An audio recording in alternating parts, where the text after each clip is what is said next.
नमस्कार। श्री राम उच्च माध्यमिक विद्यालय की ऑनलाइन क्लास में आपका हार्दिक अभिनंदन। मैं भूगोल टीचर भंवर सिंह वेदवाल। आज हम भूगोल के लेसन नंबर 2 विश्व की प्रमुख जनजातियों के बारे में अध्ययन करेंगे और इसके अंतर्गत विशेष रूप से एस्किमो जनजाति का अध्ययन करेंगे। तो सबसे पहले तो जनजातियाँ क्या होती है। अब इस लेसन को अध्ययन करने से पहले आप कॉपी और पेन अपने हाथ में लेकर बैठे, साथ में इसको नोट करते चलें। हमने इस लेसन को प्रश्न उत्तर विधि से तैयार किया है कि ताकि इस लेसन के अंतर्गत से जो बनने वाले प्रश्न हैं उस एग्जाम में किस तरह से आते हैं और याद करने में आपको सुविधा हो जाए। तो जनजातियाँ किसे कहते हैं? तो जनजातियाँ लोगों का वह समूह है जो सामाजिक रीति रिवाजों एवं सांस्कृतिक परंपराओं द्वारा एक दूसरे से घनिष्ठ रूप से संबंधित होते हैं। अर्थात जो जनजातियों के लोग हैं उनके रीति रिवाज है, रहन सहन का तरीका है, खान पान का तरीका है, शादी ब्याह है, तो इनमें ये एक दूसरे से संबंधित होते हैं। तो जनजाति लोगों का वह समूह है जो सामाजिक रीति रिवाज एवं सांस्कृतिक परंपराओं द्वारा एक दूसरे से घनिष्ठ रूप से संबंधित होते हैं। अब जनजातियों की अर्थव्यवस्था का मुख्य आधार क्या है कि ये लोग अपना जीवन यापन कैसे करते हैं, कैसे रहते हैं। तो इनकी अर्थव्यवस्था का यानी जीवन यापन का मुख्य आधार खाद्य संग्रहण है। खाद्य संग्रहण होता है कि जंगलों से खाने पीने की जो वस्तु है उनको इकट्ठा करना, जैसे फल फूल है उनको इकट्ठा करना है। इसके अलावा आखेट या शिकार यानी जीव जंतु के लोग शिकार करते हैं। घुमक्कड़ जीवन यापन, घुमक्कड़ जीवन यापन यानी कि जंगलों के अंतर्गत इधर उधर घूमते रहते हैं और जो भी इनको खाने पीने की वस्तु मिलती है या शिकार के लिए जो जानवर मिल जाता है उसका शिकार करते हैं। इसके अलावा कुछ जनजाति लोग पशुचारण करते हैं यानी पशु चराने का काम करते हैं और कुछ लोग आदिम कृषि यानी झूमिंग कृषि या स्थानांतरित कृषि करते हैं। तो जनजातियों की अर्थव्यवस्था का मुख्य आधार खाद्य संग्रहण, आखेट व शिकार, घुमक्कड़ जीवन यापन, पशुचारण व आदिम कृषि करना है। अब विश्व की जो जनजातियां हैं इनके जो निवास क्षेत्र है यानी कि ये जनजातियां कहाँ रहना पसंद करती है, किन क्षेत्रों में निवास करती है।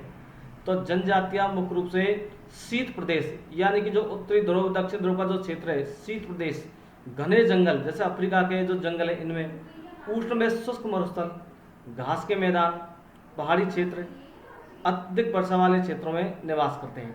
तो जनजातियों के लोग मुख्य रूप से शीत प्रदेश, घने जंगल, उष्ण में शुष्क मरुस्थल, घास के मैदान, सुदूर पहाड़ी क्षेत्र और अत्यधिक वर्षा वाले क्षेत्रों में निवास करते हैं। अब विश्व की प्रमुख जनजातियां कौन कौन सी है और ये किन क्षेत्रों में निवास करती है। तो विश्व की प्रमुख जनजातियां ध्रुवीय एवं ठंडे प्रदेशों में निवास करने वाली जनजातियां एस्किमो और सेमोइड्स। ध्रुवीय एवं ठंडे प्रदेशों में निवास करने वाली जनजाति एस्किमो और सेमोइड्स। विषुवत रेखीय यानी भूमध्य रेखा के आसपास के जो सघन वनों के क्षेत्र है, तो विषुवत रेखीय सघन वनों के निवासी पिग्मी, सेमोंग और संकाई, ये तीन जनजाति निवास करती है भूमध्य रेखा के आसपास के क्षेत्रों में।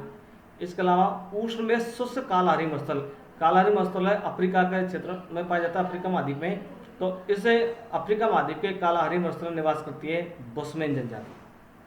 इसके अलावा उष्ण कटिबंधीय घास के मैदान, उष्ण कटिबंधीय जो घास के मैदान है इनमें मसाई और बद्दू जनजाति निवास करती है। और समशीतोष्ण कटिबंधीय घास के क्षेत्रों में खिरगी जनजाति। और इसके अलावा जो छठे नंबर की जनजाति यानी कि जो दुर्गम व पहाड़ी क्षेत्रों में भील, संथाल, नागा, गौड़ और मीणा जनजाति निवास करती है। ये विश्व की प्रमुख जनजाति है। लेकिन इस लेसन के अंतर्गत हम चार जो जनजातियाँ हैं जैसे एस्किमो, दूसरी बुशमैन जनजाति, तीसरी भील जनजाति और चौथी गौड़ जनजाति, इन चार जनजातियों के बारे में अध्ययन करेंगे। तो सबसे पहले है एस्किमो जनजाति। तो एस्किमो जनजाति के बारे में अध्ययन करेंगे। तो एस्किमो का अर्थ, एस्किमो क्या है? तो एस्किमो का शाब्दिक अर्थ है कच्चा मांस खाने वाले या बर्फीले प्रदेशों के निवासी। यानी कि जो एस्किमो जनजाति के लोग कच्चा मांस खाते हैं, जानवर को मारकर कच्चे मांस भी खाते हैं। और ये मुख्य रूप से जो टुंड्रा प्रदेश है, कनाडा, साइबेरिया का क्षेत्र, बर्फीला क्षेत्र है, इन क्षेत्रों में निवास करते हैं। इसलिए एस्किमो का शाब्दिक अर्थ होता है कच्चा मांस खाने वाले तथा बर्फीले प्रदेशों के निवासी। इनकी आजीविका का मुख्य आधार आखेट, संग्रहण व मछली पकड़ना है। यानी ये लोग अपना जो जीवन यापन करते हैं वो या तो जीव जंतु का शिकार करते हैं या जो वस्तु उनको मिल जाती है उनका संग्रहण करते हैं और मछली पकड़कर अपना जीवन यापन करते हैं। चाहे जनजाति कोई सी भी हो, लेकिन आखेट इनका मुख्य आधार है, आखेट और संग्रहण। अब एस्किमो जनजाति के शारीरिक गठन की बात करते हैं कि इनकी जो शारीरिक बनावट होती है वो किस तरह से होती है। तो एस्किमो जनजाति का संबंध मंगोल प्रजाति से है, यानी इनकी जो शारीरिक बनावट होती है वो मंगोल प्रजाति से मिलती जुलती है। यानी इनका जो चेहरा सपाट व चौड़ा होता है, चेहरा सपाट व चौड़ा होता है। त्वचा का रंग पीले पल्लिए हुए भूरा, यानी पीले कलर का भूरा कलर का होता है। बाल भद्दे व काले कलर के होते हैं। कद इनका मध्यम व ठिगना होता है। नाक चपटी, आंखें गहरी कत्थई व तिरछी होती है और जबड़ा भारी होता है। मुंह चौड़ा होता है। दांत सफ़ेद व मजबूत होते हैं तथा शरीर हष्ट-पुष्ट होता है। यानी कि जो एस्किमो जनजाति के लोग हैं इनका मंगोल प्रजाति से संबंधित है और इनका जो शरीर है हष्ट-पुष्ट होता है। दांत इनके सफ़ेद और मजबूत होते हैं क्योंकि कच्चे मांस को ही खाते हैं। अब स्वभाव में ये लोग स्वभाव में सरल व हंसमुख होते हैं तथा घोर संकट में भी अपनी स्थिरता, गंभीरता व विवेक बनाए रखते हैं। यानी कि कोई भी इनके पास में परिस्थिति आ जाती है तब भी घबराते नहीं है और इनके देखने में सरल और हंसमुख तरीके के दिखाई देते हैं। अब इनका निवास क्षेत्र, यानी एस्किमो जनजाति के लोग कहाँ निवास करते हैं, तो एस्किमो जनजाति के लोग आर्कटिक व टुंड्रा प्रदेश में रहते हैं। इसके अंतर्गत है अलास्का, कनाडा, ग्रीनलैंड व साइबेरिया है। इनके निवास के प्रमुख क्षेत्र है यहाँ का औसत वार्षिक तापमान 0 डिग्री सेंटीग्रेड से भी कम रहता है। यहाँ बर्फीली आंधियाँ चलती है। यहाँ पर कोई भी वनस्पति पैदा नहीं होती है और इस वनस्पति के अंतर्गत आप देखेंगे कि क्षेत्र में यानी बर्फ पड़ती है तो इसके कारण कोई भी वनस्पति नहीं पैदा होती है, बर्फीली आंधियाँ चलती है। तो इसको हम चित्र के माध्यम से देखेंगे कि ये लोग, तो ये देखिए आप, ये उत्तरी जो साइबेरिया का क्षेत्र है इसके अंतर्गत एस्किमो जनजाति,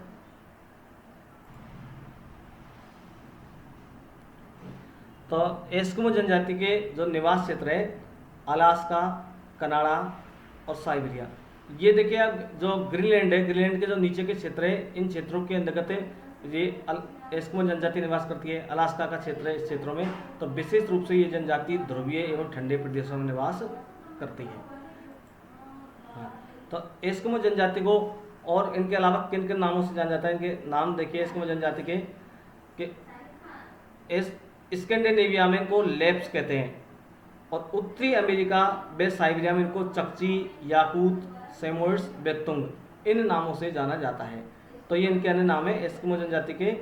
अब आते हैं एस्किमो जनजाति के आर्थिक क्रियाकलाप, यानी कि ये लोग अपना जीवन यापन कैसे करते हैं। तो आखेट या शिकार करना एस्किमो जनजाति का जीवन यापन का एकमात्र साधन है।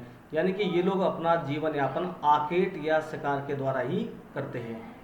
अब जो शिकार करते हैं दो मौसम में करते हैं, शीतकाल में व ग्रीष्मकाल में अलग अलग विधियों से शिकार करते हैं। तो शीतकाल में शिकार करने की दो विधियां हैं। पहली विधि है माउपॉक। माउपॉक का शाब्दिक अर्थ होता है प्रतीक्षा करना। तो इस विधि के अंतर्गत एस्किमो जनजाति के लोग समुद्र तट के किनारे सील मछली का शिकार करते हैं। समुद्र के किनारे पर जो बर्फ जमी रहती है तो इस बर्फ में छिद्र बने रहते हैं। तो इन छिद्रों के माध्यम से जो सील मछली वो श्वास लेने के लिए आती है। तो एस्किमो जनजाति के लोग इन छिद्रों में हड्डी या कोई लकड़ी की छड़ फंसा देते हैं। जैसे ही मछली श्वास लेने के लिए आती है और इस हड्डी से या लकड़ी से टच होती है तो हिल जाती है। तो इसके पास में ही जो एस्किमो जनजाति का व्यक्ति है वो हाथ में एक हार्पून, एक भाला होता है हार्पून, इसको लिए बैठा होता है और इंतजार करता है। यानी देखा था आपने कि माउपॉक का शाब्दिक अर्थ होता है प्रतीक्षा करना। मछली का शिकार करने के लिए प्रतीक्षा करता है। जैसे ही सील मछली आती है और उसे हड्डी से टच होती है, टच होते ही हड्डी हिल जाती है तो उसको पता लग जाता है कि मछली आ गई है और इसका शिकार कर लेता है। यानी कि जो माउपॉक विधि है, माउपॉक विधि के अंतर्गत शिकार करने वाला एक व्यक्ति होता है और वो व्यक्ति हार्पून के माध्यम से शिकार करता है। जैसे ही मछली श्वास लेने के लिए आती है तो हार्पून से उस पर वार कर देता है। इसके बाद दूसरी विधि है इत्रपॉक। इत्रपॉक के अंतर्गत शिकार करने वाले दो व्यक्ति होते हैं और बर्फ में जो छिद्र बने होते हैं उनमें एक व्यक्ति तो पहले छिद्र के पास में हाथ में हार्पून लेकर खड़ा हो जाता है और दूसरा व्यक्ति मछली को खाने के लिए चारा डालता है।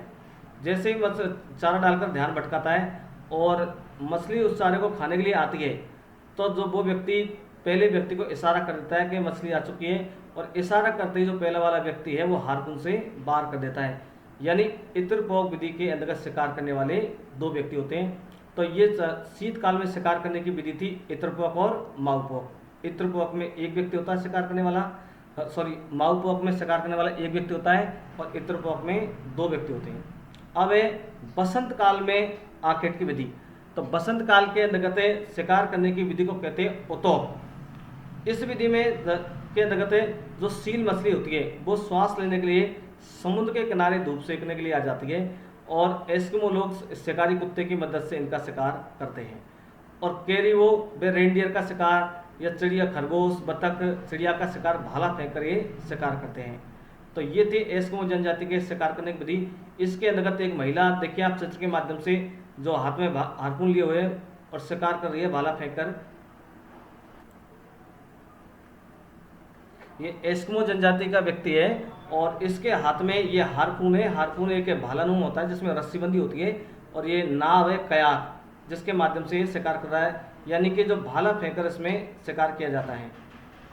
तो ये थी इनकी शिकार विधि। अब एस्किमो जनजाति के भोजन के बारे में बात करते हैं। भोजन तो अभी हमने स्टार्टिंग में ही पढ़ा था कि एस्किमो जनजाति के लोग कच्चा मांस खाते हैं, यानी कच्चा मांस ही इनका प्रमुख भोजन है। और ये अपना भोजन सील मछली, व्हेल मछली, सीलोइन, वे स्थानीय जो जीव जंतु होते हैं जैसे रेंडियर है, भालू, सफ़ेद भालू है, इनका शिकार करके लोग अपना भोजन प्राप्त करते हैं। अब आते हैं वस्त्र, यानी कि एस्किमो जनजाति के लोग कपड़े कैसे पहनते हैं। तो ये लोग कैरिबो की खाल, सील मछली खाल एवं ध्रुवीय भालू के समूर से बने वस्त्र पहनते हैं। समूर होते हैं बाल, यानी ध्रुवीय भालू के जो बाल होते हैं इनसे बने हुए वस्त्र पहनते हैं। तो इनके द्वारा एक जर्सी नुमा बहादार वस्त्र होता है, वो कहलाता है तिमियाक। दूध और तिमियाक के ऊपर एक जैकेट की तरह पहना जाने वाला वस्त्र होता है, वो कहलाता है अनहो।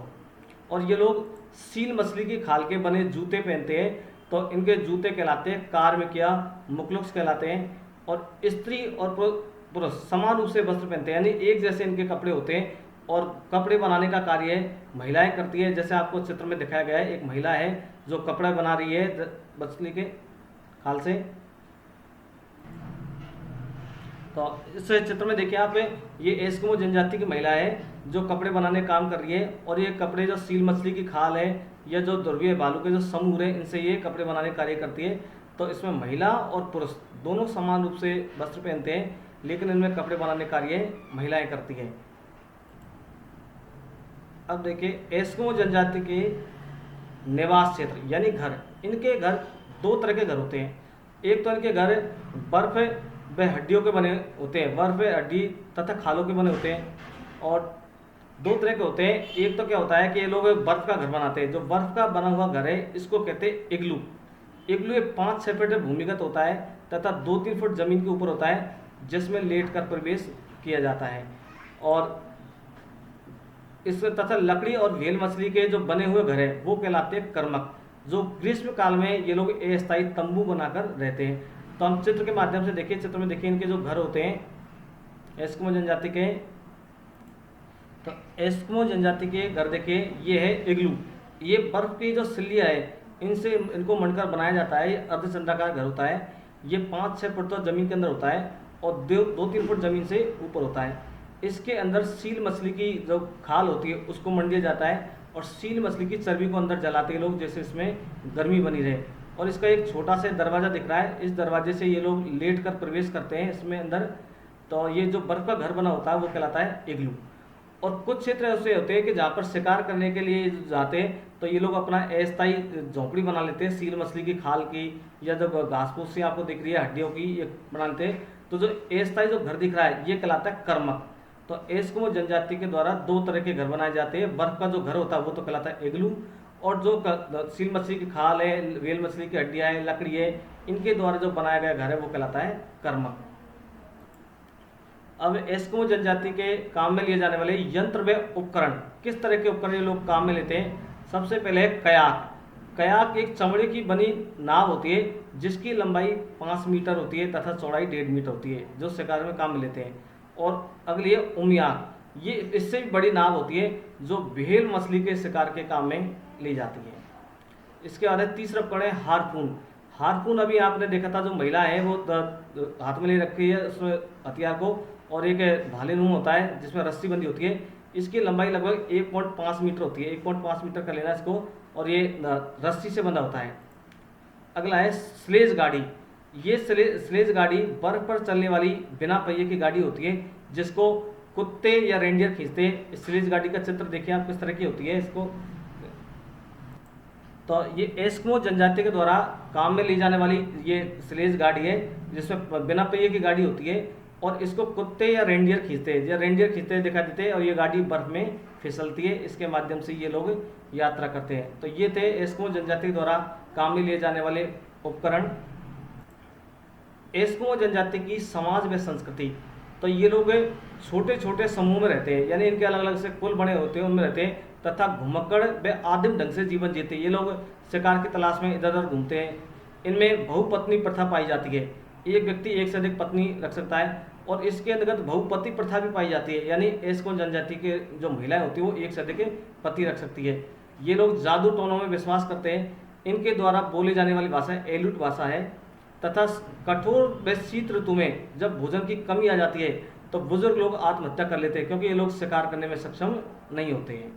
अब इनके जो वातावरण से समायोजन की बात करते हैं कि एस्किमो जनजाति के लोगों ने इस कठोर वातावरण में किस प्रकार से समायोजन किया है कि इनमें इस कठोर वातावरण में भी रहने की एक शक्तिशाली जो चेतना पाई जाती है कि ये लोग बर्फ के घर इग्लू बनाकर रहते हैं तथा स्लेज गाड़ी बनाने के लिए बाल रस की हड्डियों को काम में लेते हैं और आंखों को बर्फ की चमक से बचाने के लिए एक कवच का प्रयोग करते हैं, जिससे आंखों की चमक नहीं पड़े। अब एस्किमो जनजाति का आधुनिक संस्कृति से संपर्क, तो 1960 के पश्चात इन लोगों का संपर्क यूरोपियन व अमेरिकन लोगों से बढ़ा है, तो जिसके कारण इनके जो रहन सहन के तरीका है इनमें बदलाव आया है। ये लोग शिकार करने के लिए हार्पून के स्थान पर बंदूक का प्रयोग करने लगे हैं और जो शिकार करने के लिए नाव काम लेते थे कयाक, इसके स्थान पर मोटर से चलने वाली नाव का उपयोग लेने लगे और स्लेज गाड़ी की जगह जो पहिएदार स्कूटर होता है बर्फ में चलता है इसका उपयोग करते हैं और इनके रहन सहन में भी बदलाव आया है। इसमें विशेष रूप से ये सील मछली का उपयोग करते हैं। जो सील मछली है तो इनका जीवन में इनके लिए महत्व है। एक तो सील मछली से ये लोग भोजन प्राप्त करते हैं, दूसरा सील मछली की चमड़ी से इन्हें जो सील मछली की चर्बी है, ये चमड़ी की जगह चर्बी कर लेना, तो चर्बी से इनको ईंधन प्राप्त होता है, यानी इनकी चर्बी को जलाने के लिए काम में लेते हैं। इग्लू में भी जलाते हैं ये लोग, जिससे इनको ऊष्मा प्राप्त होती है। और सील मछली की खाल से एस्किमो जनजाति के लोग वस्त्र बनाते हैं। तो अभी आपने पढ़ा था जैसे तिमिया के, अनहो के, तो ये सील मछली की खाल से बनाते हैं और सील मछली की हड्डियों से स्लेज गाड़ी बनाने का कार्य करते हैं, इसका ढांचा तैयार करते हैं और इसकी खाल से धागे के रूप में या तांत, जिसको रस्सी बोलते हैं, रस्सी प्रयोग बनाते हैं, यानी कि नाव को बांधने के लिए उपयोग करते हैं। तो हमने आज एस्किमो जनजाति के बारे में पूरी तरह अध्ययन किया। मुझे विश्वास है कि आपको समझ आया होगा। अगर आपकी कोई भी समस्या है तो आप हमसे संपर्क कर सकते हैं और इसकी PDF भी आपको भेजी जा रही है। धन्यवाद। आपको ये वीडियो पसंद आया हो तो लाइक और शेयर करें तथा हमारे चैनल को सब्सक्राइब करें और अगर इसमें कोई खामी रही हो तो इसके लिए कमेंट्स करें, हम इसमें सुधार करने की कोशिश करेंगे। और हमने ये जो लेसन आपको प्रश्नोत्तर विधि से पढ़ाया है, इसके अलावा व्याख्यान विधि से भी हमारा लेसन तैयार है। धन्यवाद।